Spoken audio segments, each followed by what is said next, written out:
새로운 습관을 만들었다는 거죠. 새로운 습관. 이런 말이 있어요. 압도적인 편리함을 경험한 고객은 30년의 오래된 습관을 순식간에 뇌에서 지운다. 이런 말이 있어요. 우리 민 대표님도 스마트폰 쓴 지 얼마나 되셨어요? 태어날 때부터 썼어요? 그렇진 않죠. 2009년도에부터 우리 쓴 거예요. 근데 우리는 마치 태어나서부터 이걸 썼는 것 같은 착각을 해요. 몇 년 안 됐고 20년도 안 됐거든요. 안녕하세요. 민수경입니다. 안녕하세요. 건축 디자이너 박영호입니다. 반갑습니다. 네, 혁신을 일으키는 기업들에 함께 일하신 경우들이 많잖아요. 그렇죠? 대표적인 게 뭐가 있어요? 뭐 지금은 혁신이라고 말할 수도 없는데요. 뭐 카카오톡 엄청 그다음에 혁신이었잖아요. 그때 당시. 그때 당시는 그랬죠. 그다음에 배달의 민족, 뭐 애니팡도 모바일 게임으로서는 어떤 그런 게임 자체가 이렇게 선풍적으로 전 국민이 다 할 정도로다가 그런 건 처음이었으니까요. 성공한 기업들의 특징이 뭐예요? 그러면? 새로운 습관을 만들었다는 거죠. 새로운 습관. 이런 말이 있어요. 압도적인 편리함을 경험한 고객은 30년의 오래된 습관을 순식간에 뇌에서 지운다. 이런 말이 있어요. 우리 민 대표님도 스마트폰 쓴 지 얼마나 되셨어요? 태어날 때부터 썼어요? 그렇진 않죠. 2009년도에부터 우리 쓴 거예요. 근데 우리는 마치 태어나서부터 이걸 썼는 것 같은 착각을 해요. 몇 년 안 됐고 20년도 안 됐거든요. 원래부터 있었던 것처럼 행동하잖아요. 그 마치 원래부터 있었던 것처럼 행동하는 그 제품을 만들거나 서비스를 만든 사람들이 다 어떻게 되는지 알아요? 엄청난 부자가 됐다는 거예요.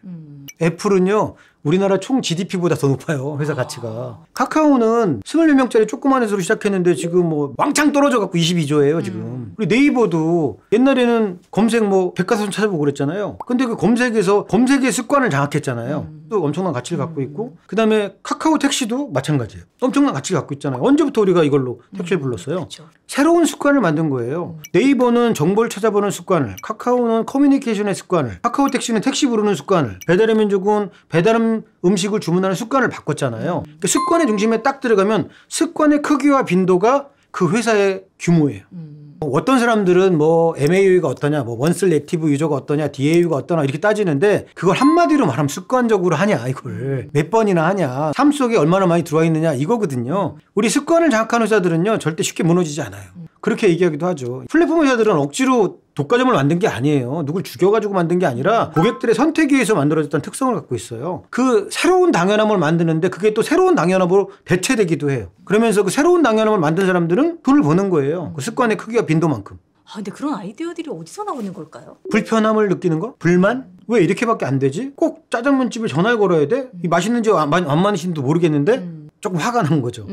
택시를 왜 이걸로 불러야 돼? 서서 추운데 이걸로 부를 수 있지 않을까? 디커플링이라는 책이 있어요. 저는 그걸 어떻게 읽었냐면 사람들은 원하는 게 있어요. 하고 싶은 게 있어요. 욕망이라는 게 있고요. 디자이어, 원츠, 니즈, 필요에 사는 것도 있고요. 사람들이 하고 싶지 않은 것도 있어요. 공포라든지 피어, 공포라든지 귀찮은 거라든지 우리가 지금 뭐 트러블섬 뭐 이런 게 이제 귀찮은 거죠. 하고 싶은 것과 하고 싶지 않은 거의 사이의 경계에서 기술로다가 이거를 바꿔가지고 디커플링 된다고 그러죠. 바꿔가지고 사람들한테 새로운 편리성, 아까 말했던 압도적인 편리함을 딱 느끼게 해주면 시장을 확 바꿔버려요. 그런 사람들이 엄청난 성공을 만들죠. 단순히 어떤 뭐 벤치마킹을 해서 할 수 있는 영역은 아닌 것 아니요. 같거든요. 인간에 집중하는 거예요. 사용자한테 집중하고. 사용자들이 불편했었는데 저런 게 있었어? 바로 반응하거든요. 맞아. 나 저거 되게 불편했었어. 그러면 확 움직이거든요. 그걸 찾아내는 게 중요한 거죠. 그러니까 어찌 보면 혁신적인 기업들은 남이 뭐가 불편한지를 아는 기업들인 거예요. 저 사람 저거 불편하구나. 저거 힘들어하는구나. 제가 그거 힘들지 않게 해드릴게요. 라고 하는 선한 마음에서 하는 기업들이 잘 된다는 거예요.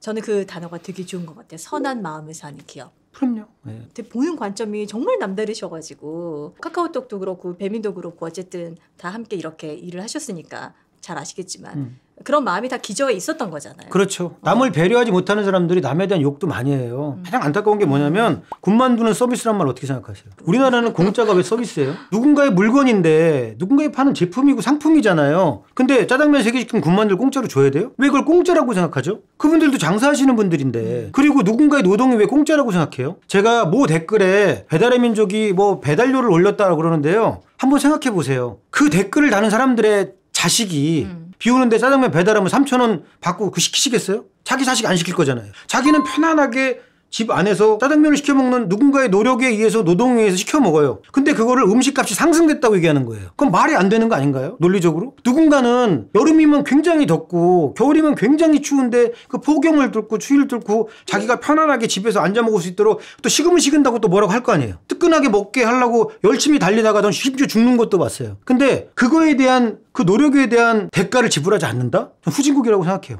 그거는 자기가 누리는 것에 대한 대가잖아요. 근데 우리는 언제부턴가 누가 하는 노력에 대해서 왜 서비스라고 얘기해요?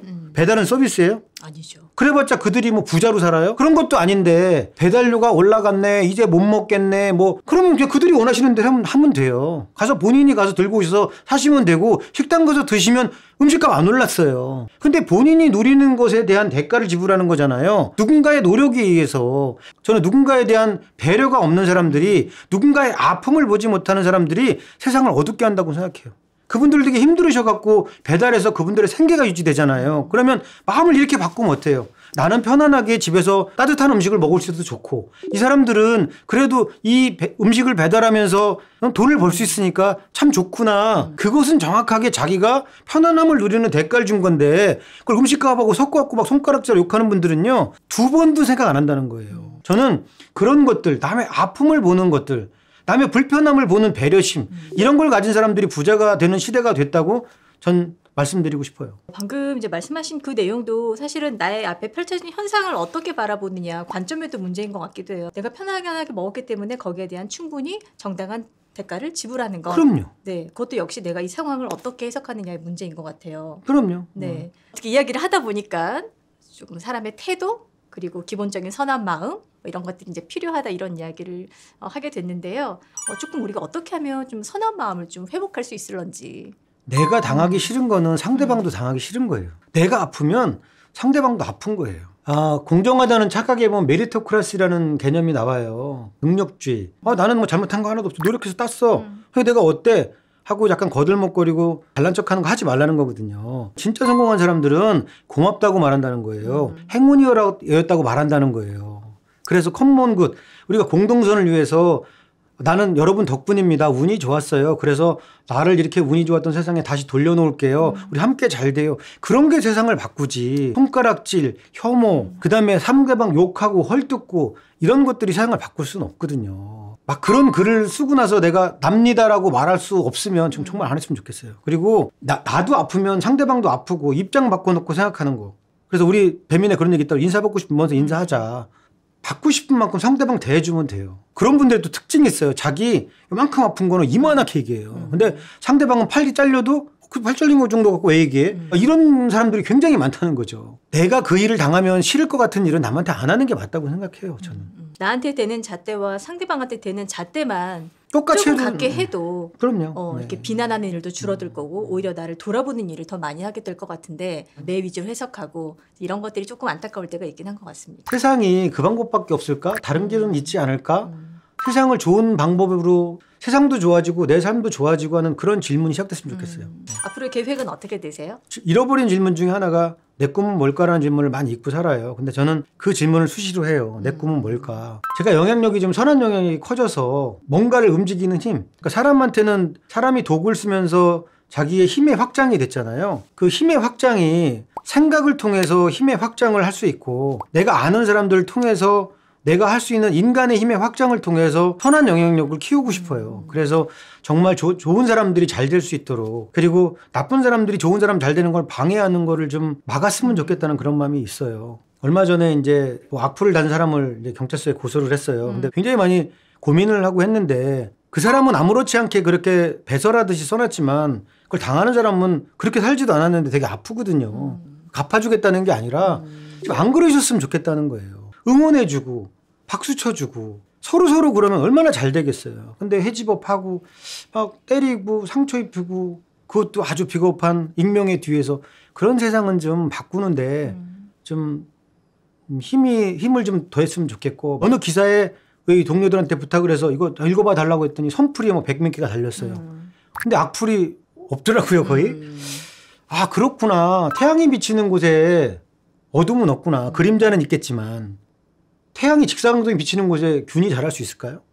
전 없다고 생각해요. 그 선풀 100개 사이에 악플이 들어가기가 쉽지 않은 건 거죠? 쉽지 않죠. 좀 그렇게 많은 사람들이 좋은 댓글을 달고 응원해주고 박수 쳐주고 힘내라고 말해주는 그런 사회가 되는데, 저와 저를 아는 분들, 좋은 분들이 많이 힘을 합쳐서 그런 세상을 만들려고 좀 노력하는 게 꿈입니다. 네. 응원 드립니다. 자, 오늘 여기서 마무리 인사할까 합니다. 함께해 주셔서 너무 감사합니다. 고맙습니다. 좋은 시간 만들어주셔서 감사합니다. 네, 고맙습니다.